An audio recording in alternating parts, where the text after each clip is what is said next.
የቢል ጌትስና የዶክተር አንቶኒ ፋውቺ ሴራ። You're wearing a mask to give comfort to others. You're not wearing a mask because of any sign. I totally disagree with you. ዶክተር አንቶኒ ፋውቺ የዓለምን ሕዝብ ቁጥር ለመቀነስ የሚሠራ ሚስጥራዊ ፕሮጀክት መሪ ነው። አሜሪካውያን ዶክተር አንቶኒ ፋውቺ ከቢል ጌትስ እና ከቻይና ኮሚኒስት ፓርቲ ጋር በመስራት ቢሊዮን ዶላሮችን አጋብሷል። ዕውቅ የአሜሪካ መገናኛ ብዙሃን የዓለማችን እጅግ አወዛጋቢው የሕክምና ዶክተር አንቶኒ ፋውቺ ማን ነው? ጉድ ሳይሰማ መስከረም አይጠባም የሚባለው እውነት ይሆን እንዴ? ውድ የሳሎን ቲዩብ ቤተሰቦች፣ ዓለምን በስውር የሚዘውሯት የድብቁ ዓለም ገዢዎች ከሞት ነጋዴዎች ጋር በመቀናጀት የዓለምን ሕዝብ ቁጥር ለመቀነስ እየሰሩ ነው። ይህ ለብዙዎች ተጨባጭ ማስረጃ የሌለው የመገናኛ ብዙሃንን ትኩረት ለመሳብ አነጋጋሪ ጉዳዮችን ይዘው ወደ ሚዲያዎች የሚወጡ በሴራ ትንታኔ የተካኑ ወገኖች የሚፈጥሩት የአንድ ሰሞን አነጋጋሪ ጉዳይ ነው ብለው ትኩረት ያልሰጡት ጉዳይ ሆኖ ሊያልፈን ይችል ይሆናል። ከሰሞኑ መላው ዓለም ያልሰማውና አሜሪካውያንን እያነጋገረ ያለው ዓለምን ለወራት ያመሳት 100 ሺዎችን ሙት ያደረገው የኮቪድ-19 ወረርሽኝ ሆን ተብሎ በላቦራቶሪ ተሰርቶ የተለቀቀና ከበሽታው ለመዳን በተፈበረከው ክትባት አማካይነትም በሰዎች አካል ውስጥ ረቂቅ ማይክሮቺፖችን ወይም የክትትል መሳሪያዎችን በመቅበር ሰዎችን ለመቆጣጠር በመፈለግ የተዘየደ ሚስጥራዊ ተልእኮ ነው የሚል መረጃ አየሩን ሞልቶታል። ይህን ተከትሎም በኮሮና ቫይረስ ወረርሽኝ ወቅት የአሜሪካን ሕዝብ አሳስተዋል በሚል ከፖለቲከኞችና በተለያዩ የሙያ ባልደረቦቻቸው በኩል ጠንካራ ክሶችና ወቀሳዎች እየቀረቡባቸው የሚገኙት ዶክተር አንቶኒ ፋውቺ በአሜሪካ የስለላና የደህንነት ተቋማት ክትትል እየተደረገባቸው ነው የሚሉ አነጋጋሪና እጅን አፍ ላይ የሚያስጭኑ ዘገባዎች በስፋት እየወጡ ናቸው። እኛም ይህን አስገራሚና አነጋጋሪ ጉዳይ ከዚሁ ጋር ስማቸው በስፋት እየተነሳ ያለውን ለ7 የአሜሪካ ፕሬዝዳንቶች የሕክምናና የሕዝብ ጤና አማካሪ ሆነው ያገለገሉትን አሜሪካዊ የሕክምና ባለሙያ ዶክተር አንቶኒ ፋውቺና አወዛጋቢ ሚናቸውን አስመልክተን ከተለያዩ ምንጮች ያገኘነውን ዘገባ ለሳሎን ቲዩብ ቤተሰቦች እንዲህ አቀናብረን አቅርበነዋል። በአሁኑ ወቅት በአሜሪካ ምክር ቤት የሆምላንድ ሴኪዩሪቲ ኮሚቴ ሰብሳቢ የሆኑት ሴናተር ራንድ ፖል እነዚህ አዳዲስ ሰነዶች ፋውቺ ከይቅርታው በኋላ ምክር ቤቱን እንደዋሹና አዳዲስ ሕጎችን እንደጣሱ ስለሚያሳዩ የባይደን ይቅርታ ከአዲሶቹ ወንጀሎች ሊያድናቸው አይችሉም በሚል በድጋሚ በፍርድ ቤት ትዕዛዝ እንዲቀርቡ ግፊት እያደረጉ ይገኛሉ። በቅርቡ በገዛ ፈቃዷ ከሥራ የለቀቀችው የፕሬዝዳንት ዶናልድ ትራምፕ ብሔራዊ ደህንነት አማካሪ ቱልሲ ጋባርድ ዶክተር ፋውቺ በ2024 በኮንግረስ ፊት ቀርበው በሰጡት ቃል ከስለላ ድርጅቶች ጋር ስለ ቫይረስ ምርምር ምንም አይነት ግንኙነትና ውይይት አላደረግኩም ማለታቸው ፍጹም ውሸት ነው፣ ለዚህ በቂ ማስረጃ አለን ስትል ከሳለች። የቀድሞው የአሜሪካ ብሔራዊ አለርጂና ተላላፊ በሽታዎች ኢንስቲትዩት ዳይሬክተር ዶክተር ፋውቺ በኮቪድ-19 አመጣጥና በሕዝብ ጤና መመሪያዎች ዙሪያ መረጃዎችን ደብቀዋል በሚል በተወካዮች ምክር ቤት ልዩ ኮሚቴ የፊት ለፊት ጥያቄዎች ቀርበውባቸዋል። ኮቪድ-19 በቻይና ዩሃን ከተማ ከሚገኝ የላቦራቶሪ ምርምር ተቋም የወጣ መሆኑን የሚያሳዩ መረጃዎችን ሆን ብለው ለመሸፋፈንና ለማጣጣል ሞክረዋል ሲሉ ይከሷቸዋል። በተጨማሪም ለዚህ ምርምር የአሜሪካ መንግሥት የገንዘብ ድጋፍ እንዲያገኝ አድርገዋል የሚል ወቀሳ ያቀርባሉ። ዶክተር ፋውቺ የቀረበባቸውን ክስ ፍጹም የማይረባ ሲሉ አስተባብለዋል። የቫይረሱን አመጣጥ በተመለከተ ሁልጊዜም ለሁለቱም መላምቶች ማለትም ከተፈጥሮ ወደ ሰው መተላለፉን ወይም ከላቦራቶሪ መውጣቱን ለማወቅ እየተካሄዱ ያሉ ምርምሮች የሚያስገኙትን ውጤት ለመቀበል ክፍት አእምሮ እንዳላቸው ገልጸዋል። ይሁን እንጂ እስካሁን ያሉ ሳይንሳዊ መረጃዎች ቫይረሱ ከተፈጥሮ የመጣ መሆኑን እንደሚያመዝን አስረድተዋል። የዶክተር አንቶኒ ፋውቺ ከፍተኛ አማካሪ የነበሩት ዶክተር ዴቪድ ሞሬንስ ይፋዊ መረጃዎችን ከሕዝብ እይታ ለመደበቅ ሲሉ የግል የኢሜል አካውንቶችን ይጠቀሙ እንደነበር መረጃዎች ወጥተዋል። ይህም ተቺዎችን ዶክተር ፋውቺም በተመሳሳይ መልኩ ይፋዊ ሥራዎችን በግል ኢሜል አከናውነዋል የሚል ጥርጣሬ እንዲያነሱ አድርጓል። ዶክተር ፋውቺ ለማንኛውም ይፋዊ የመንግሥት ሥራ የግል ኢሜላቸውን ተጠቅመው እንደማያውቁ በመግለጽ በጽኑ አስተባብለዋል። አማካሪያቸው የወሰዱት እርምጃ ግን ስህተትና ከተቋሙ መመሪያ ውጪ መሆኑን አምነዋል። በወረርሽኙ ወቅት የተላለፉት እንደ ርቀትን መጠበቅ፣ የአፍና አፍንጫ ጭንብል ማድረግና የክትባት ግዴታዎች በቂ ሳይንሳዊ ማስረጃ አልነበራቸውም በሚል ተቺዎች ይሞግታሉ። ክትባቱ የቫይረሱን መተላለፍ ሙሉ በሙሉ እንደማያስቆም እያወቁ ሕዝቡን አስገድደዋል የሚል ወቀሳም ይሰነዘርባቸዋል። ዶክተር ፋውቺ በሰጡት ማብራሪያ በወረርሽኙ መጀመሪያ ላይ ክትባቶች ቫይረሱ እንዳይመርዝ የማድረግ ከፍተኛ አቅም እንደነበራቸው ይታመን ነበር ብለዋል። ነገር ግን ጊዜ እያለፈ ሲሄድ የክትባቱ የመከላከል አቅም እንደሚቀንስ ታውቋል። ይሁን እንጂ ክትባቱ በሚሊዮን የሚቆጠሩ ሰዎችን ከጽኑ ሕመምና ከሞት ማዳኑን በመግለጽ በጽኑ ተከላክለዋል። ይህ ጉዳይ በአሁኑ ወቅት በአሜሪካ ፖለቲካ ውስጥ ከፍተኛ መከፋፈል የፈጠረ ሲሆን ሪፐብሊካኖች ፋውቺ ለፈጠሩት መተማመን ማጣት ተጠያቂ መሆን አለባቸው ሲሉ፣ ዴሞክራቶች በበኩላቸው ምርመራው ሳይንቲስቶችን ያለ አግባብ የማጥቃት ፖለቲካዊ ዓላማ ያነገበ ነው በማለት ይሟገታሉ። ዶክተር አንቶኒ ፋውቺ ከግማሽ ክፍለ ዘመን በላይ በአሜሪካ የሕዝብ ጤና ዘርፍ ውስጥ በከፍተኛ ተጽዕኖ ፈጣሪነት ያገለገሉ በዓለም አቀፍ ደረጃ ታዋቂ የሆኑ አሜሪካዊ የሕክምና ሳይንቲስትና የበሽታ መከላከያ ሥርዓት ምሁር ናቸው።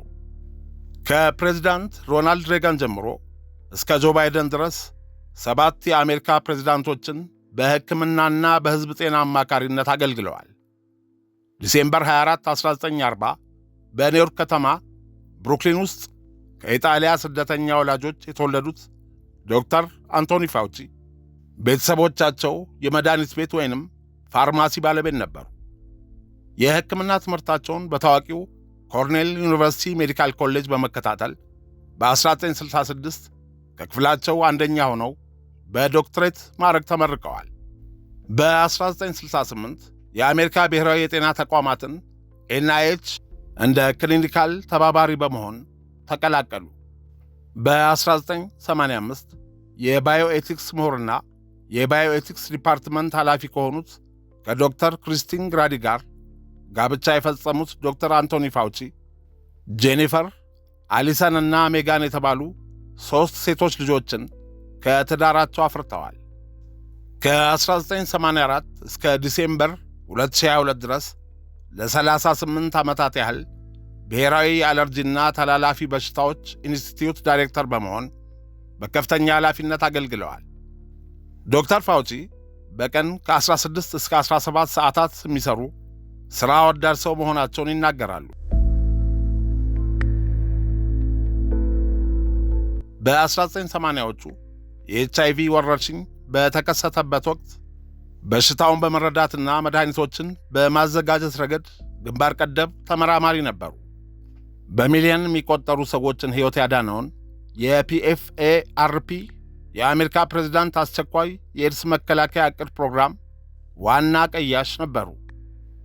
ዶክተር አንቶኒ ፋውቺ የዌስት ናይል ቫይረስ፣ አንትራክስ፣ የአዕዋፍ ጉንፋን ወይም ስዋይን ፍሉና የኢቦላ ቫይረስ ወረርሽኞችን በመከላከል ረገድ የአሜሪካ መንግሥት ያደረጋቸውን እንቅስቃሴዎች በኃላፊነት መርተዋል።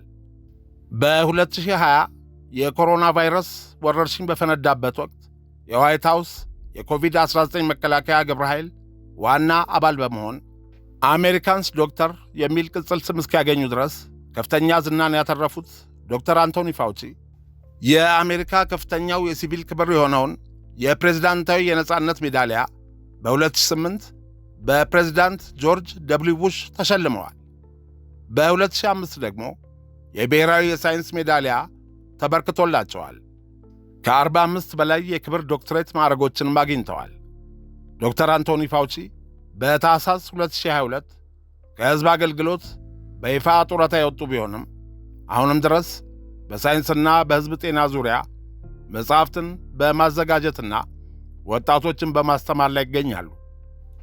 በኮቪድ-19 ወረርሽኝ ወቅት በዶናልድ ትራምፕና በዶክተር አንቶኒ ፋውቺ መካከል የተፈጠረው አለመግባባት በአሜሪካ ታሪክ ውስጥ ትልቅ የፖለቲካና የሳይንስ ግጭት ሆኖ የሚታወስ ነው።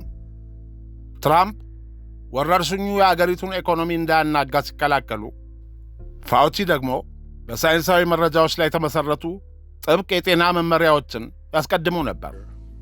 ፕሬዝዳንት ትራምፕ በየመድረኩ ኮሮና ቫይረስ ቀስ በቀስ በራሱ ይጠፋል ወይም እንደ ተራ ጉንፋን ነው በማለት የሕዝቡን ስጋት ለመቀነስ ይሞክሩ ነበር።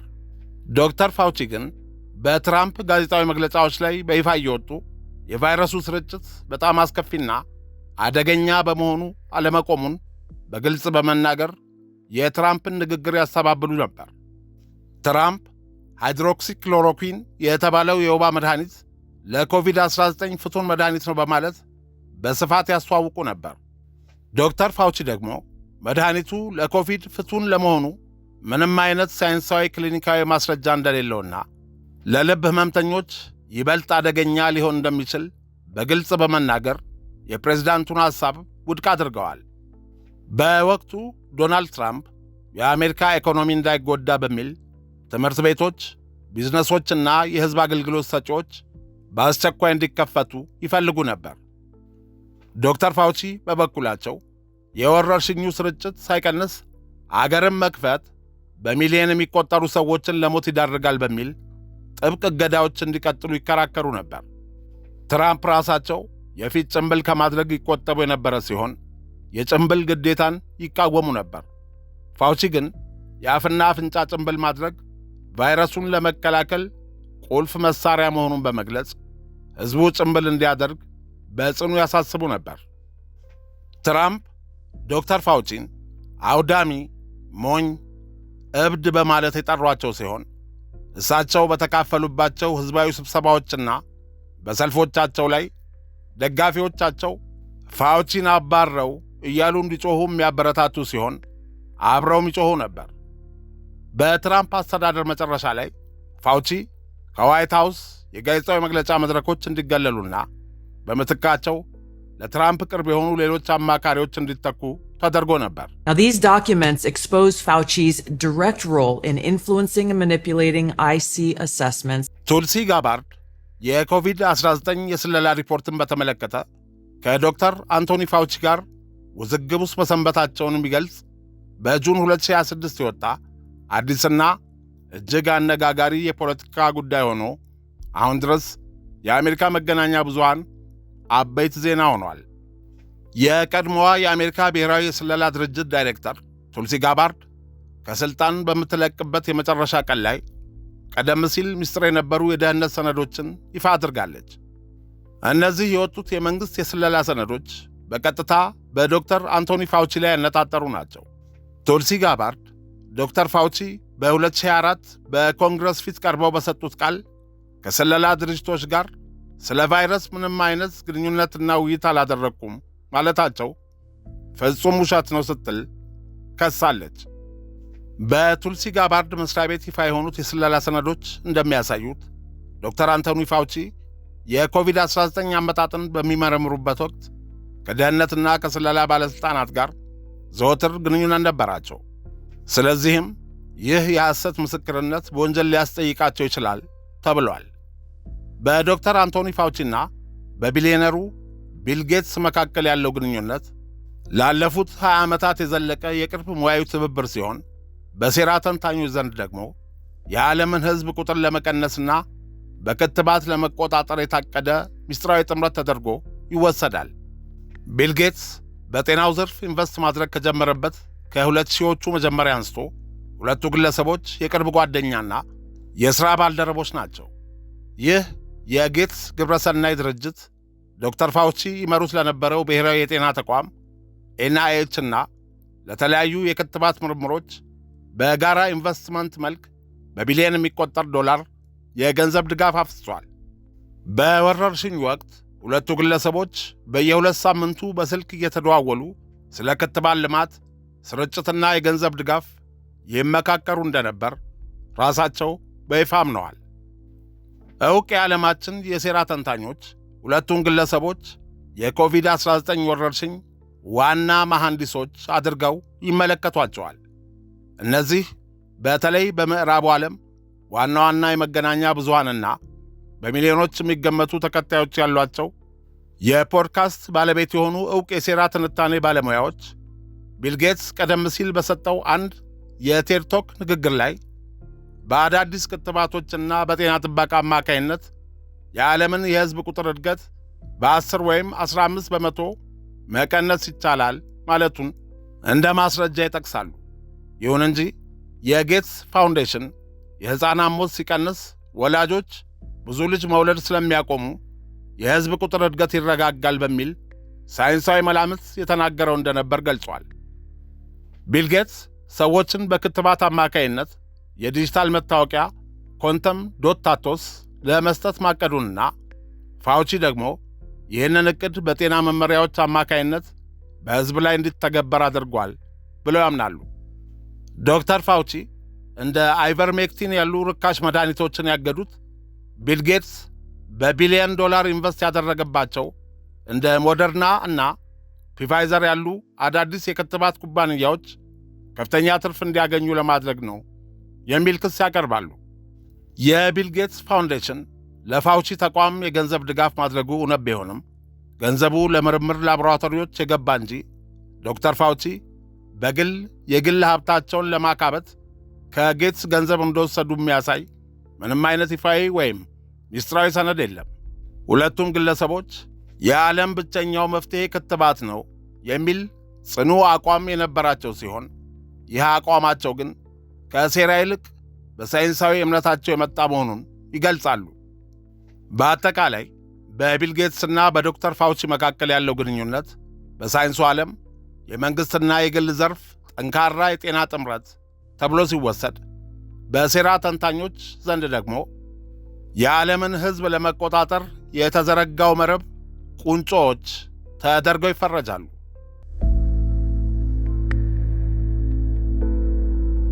ቱልሲ ጋባርድ ፋውቺ የአሜሪካ ግብር ከፋዮችን ገንዘብ በመጠቀም በቻይና ዩሃን ለሚገኘው የባዮ ላቦራቶሪ አደገኛ ለሆነው ጌይን ኦፍ ፋንክሽን የቫይረስን አቅም የማሳደግ ምርምር የገንዘብ ድጋፍ አድርገዋል ስትል ትከሳለች። የደህንነት ሰነዶቹ ፋውቺ የኮቪድ-19 ቫይረስ ከላቦራቶሪ አምልጦ የወጣ ነው የሚለውን መላመት ለማፈንና የሕዝብ አስተያየትን ለመቀየር የስለላ ድርጅቶች ላይ ተጽዕኖ ማሳደራቸውን ያሳያሉ ሲሉ ጋባርድና ደጋፊዎቿ ይከራከራሉ። በስለላ ድርጅት ውስጥ የነበሩ መረጃ ሰጪዎች እንደገለጹት በኮቪድ መጀመሪያ አካባቢ ቫይረሱ ከላቦራቶሪ የወጣ ነው የሚል ሳይንሳዊ መላምት ያቀረቡ ተንታኞች ጫናና መገለል ይደርስባቸው ነበር። ቱልሲ ጋባርድ ፋውቺ ይህንን ሐሳብ ለመጨፍለቅ ከጥልቁ መንግሥት ዲፕ ስቴት መዋቅር ጋር ሰርተዋል ብላለች። ዶክተር ፋውቺ የቀረበባቸውን ክስ ሙሉ በሙሉ ውድቅ ያደረጉ ሲሆን በኮንግረስም ሆነ በሌላ መድረክ ሕዝብን ለማሳሳት የሞከሩት ምንም ነገር እንደሌለና የቀረበባቸውም ክስ መሠረተ ቢስ መሆኑን ተናግረዋል። አንዳንድ የሕግና የፖለቲካ ተንታኞች እንደሚሉት ቱልሲ ጋባርድ ያወጣቻቸው ሰነዶች በመንግሥት መዋቅር ውስጥ የነበረውን ከፍተኛ የሐሳብ ልዩነት የሚያሳዩ ቢሆንም ፋውቺ ሆን ብለው ወረርሽኙን ፈጥረዋል ወይም መረጃ ደብቀዋል ለሚለው የጋባርድ ከባድ ክስ ግን ፍጹም ማረጋገጫ አይሆንም በማለት ድርጊቱ የፖለቲካ ቲያትር ነው ሲሉ ይተቻሉ። በአጠቃላይ የቱልሲ ጋባርድ የስለላ ሪፖርት መውጣት በዶክተር ፋውቺ ላይ የነበረውን ጥርጣሬ ያናረው ሲሆን ጉዳዩ በኮንግረስ ደረጃ እንደገና ጠንካራ ምርመራ እንዲደረግበት በር ከፍቷል። ጋዜጠኛ አሌክስ ቤረንሰን ለ6 ዓመታት ያህል ፋውቺን የመረመራቸው ሲሆን ለዴይሊ ሜል እንደገለጸው ከዚያን ጊዜ ጀምሮ የኮቪድ-19 ፖሊሲዎችን በግልጽ የሚተችና የመንግሥት የጤና ባለሥልጣንን ለመክሰስ በቂ አዳዲስ ዝርዝሮች መኖራቸው የማይመስል ነገር ነው። በወረርሽኙ ወቅት ብዙ አሜሪካውያን እንደ ሳይንሳዊ የእውቀት ምልክት አድርገው ያመልኩት በነበረው ዶክተር ላይ ባቀረቡት ባለ ሁለት ቃል ፍርድ የሚያስደነግጥ ሚስጥራዊ ገጸ ባህሪ ያለው የሞት ነጋዴዎች ቁንጮ ሲሉ ዶክተር አንቶኒ ፋውቺን ጠርተውታል። በ2020 ብሔራዊ የጤና ተቋማት ኤንአይኤች የላቦራቶሪ ፍሰት እንዲፈጠር ምክንያት የሆነው ምርምር በገንዘብ መደገፉ በጣም አሳስቦት እንደነበር በጣም ግልጽ ይመስለኛል። ከመጀመሪያው ጀምሮ ያንን ዕድል ያውቅ ነበር። እናም ሰዎችን ከዚያ ለማራቅ እየሞከረ ነበር ሲል ቤረንሰን ተናግሯል። ወደ 400 የሚጠጉ ገጾች ያሉት በኦዲኤንአይ አዲስ የተለቀቁ ሰነዶች ፋውቺ ከስለላ ተንታኞች ጋር እንደተገናኙና የቫይረሱን አመጣጥ ለመመርመር የተመረጡ ባለሙያዎችን መክረዋል። የስለላ ተንታኞች የፋውቺን የጥቅም ግጭት ጠቁመዋል። ሰነዶቹ እንደሚያሳዩት የመጨረሻ መደምደሚያቸውን ለማሳወቅ ሌሎች ባለሙያዎችን በግል በማናገር በጉዳዩ ላይ አስተያየት እንዲሰጡ በማድረግ ተንቀሳቅሰዋል በሚል የስለላ መስሪያ ቤቶቹ ዶክተር አንቶኒ ፋውቺ ሊጠየቁ ይገባል እያሉ ነው።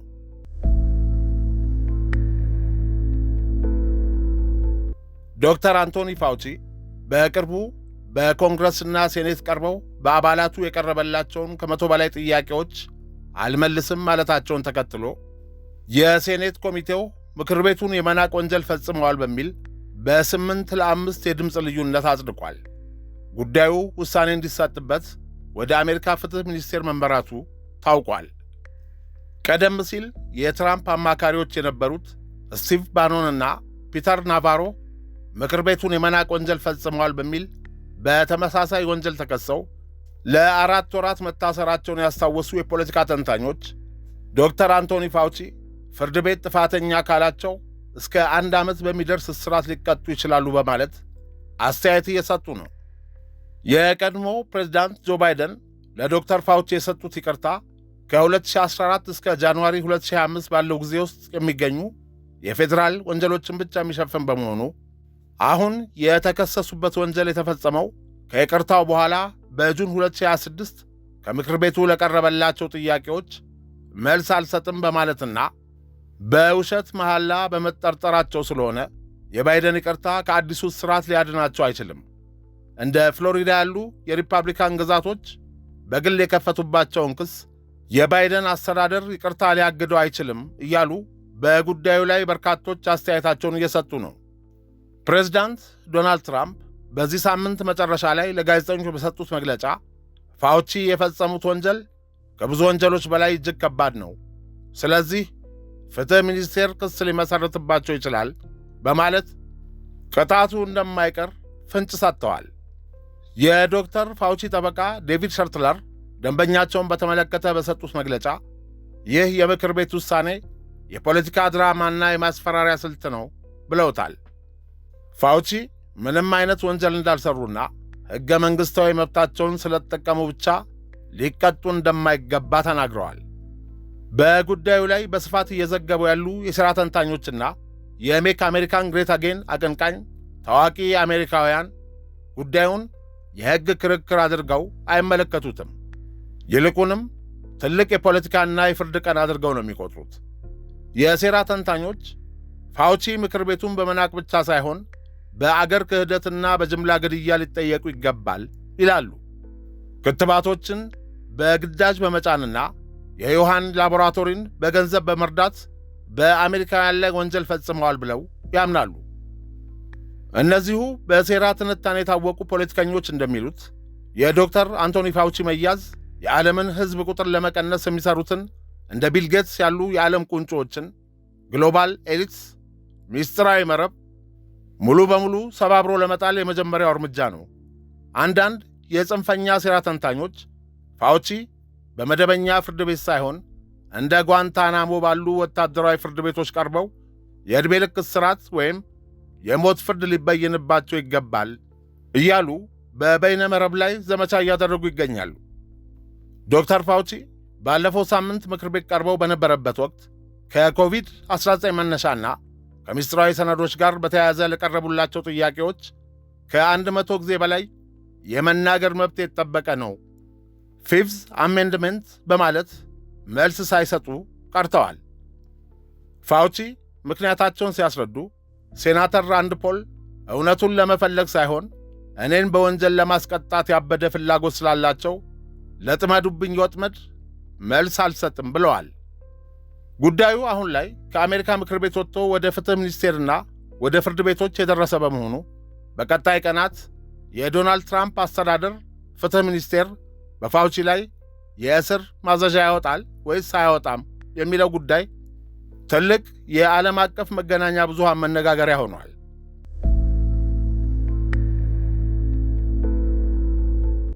አሁን ላይ በአሜሪካ የደህንነት ተቋማትና በይፋዊ ሰነዶች የኮቪድ-19 ወረርሽኝ ከላቦራቶሪ የወጣ ነው። ይህንንም የሚያረጋግጥ ጠንካራ ፍንጭ የተገኘበት በመምጣቱ የሴራ ተንታኞች ቀድመን የተናገርነው እውነት ነበር በማለት የሌሎቹንም ሴራዎች ተአማኒነት ለማስረዳት እንደ ትልቅ ማረጋገጫ እየተጠቀሙበት ይገኛሉ። በጃንዋሪ 2025 የቀድሞው ፕሬዝዳንት ጆ ባይደን ከስልጣን ከመውረዳቸው ጥቂት ቀናት ቀደም ብሎ ለዶክተር አንቶኒ ፋውቺ ቅድመ ይቅርታ አድርገውላቸዋል። ይህ ይቅርታ የተሰጠው ፋውቺ በይፋ በማንኛውም ወንጀል ሳይከሰሱ ወይም ሳይፈረድባቸው በፊት ነው። ይህ አይነቱ አሰራር በአሜሪካ ታሪክ እጅግ አልፎ አልፎ የሚደረግ፣ ለምሳሌ ፕሬዚዳንት ጀራልድ ፎርድ ለሪቻርድ ኒክሰን እንዳደረጉት አይነት የሚደረግ ነው።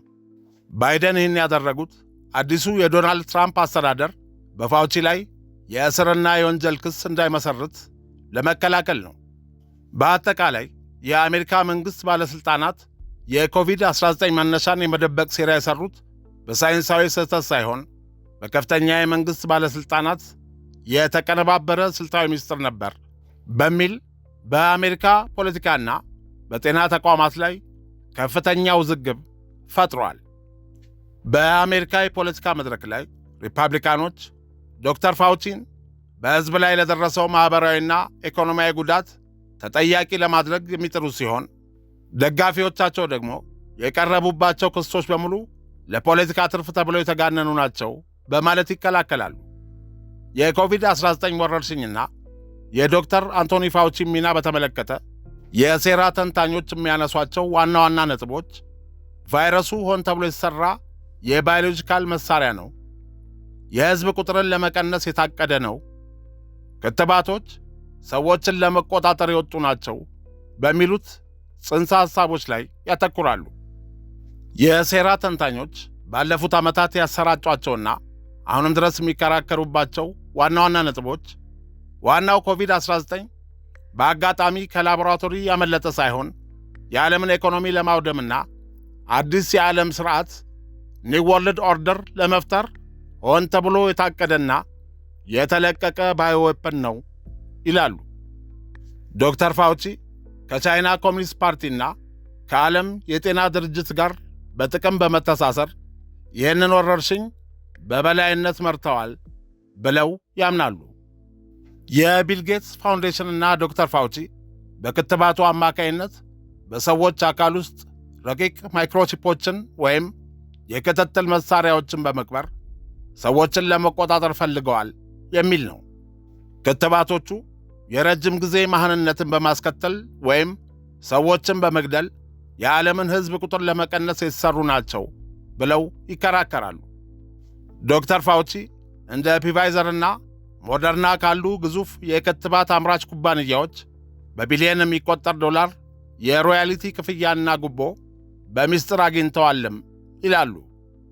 በዚህ ምክንያት ውጤታማ የሆኑና ርካሽ የሆኑ እንደ አይቨርሜክቲንና ሃይድሮክሲክሎሮኩዊን ያሉ መድኃኒቶችን ሆን ብለው ያገዱት የክትባት ኩባንያዎችን ትርፍ ለማሳደግ ሲሉ ነው ብለው ያምናሉ።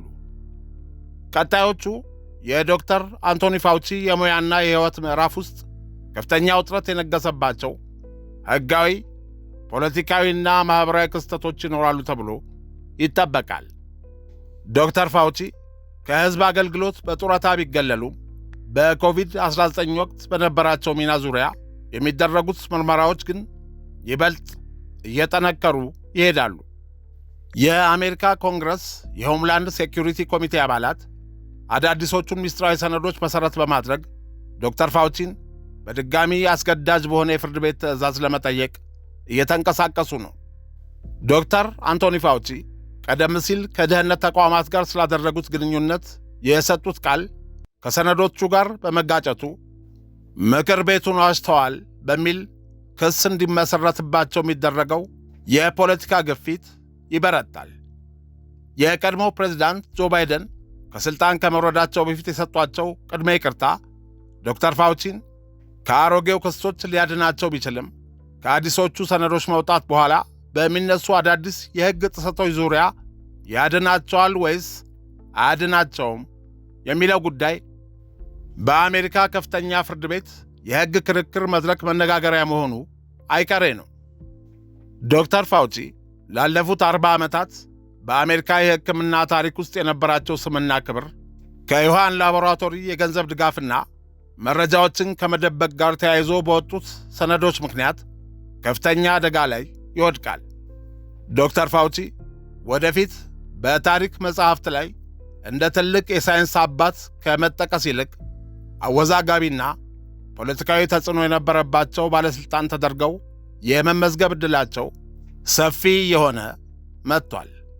ዶክተር ፋውቺ ከሕዝብ እይታ ሙሉ በሙሉ አይጠፉም። በቀጣይም በተለያዩ የቴሌቪዥን ጣቢያዎችና በሚያወጧቸው ጽሑፎች አማካይነት ስማቸውን ለማደስና የሰጧቸው ውሳኔዎች በሙሉ ሳይንሱንና የሰዎችን ሕይወት ለማዳን ሲሉ እንዳደረጉት ለማስረዳት መከላከያ ነጥቦችን ማቅረባቸውን ይቀጥላሉ።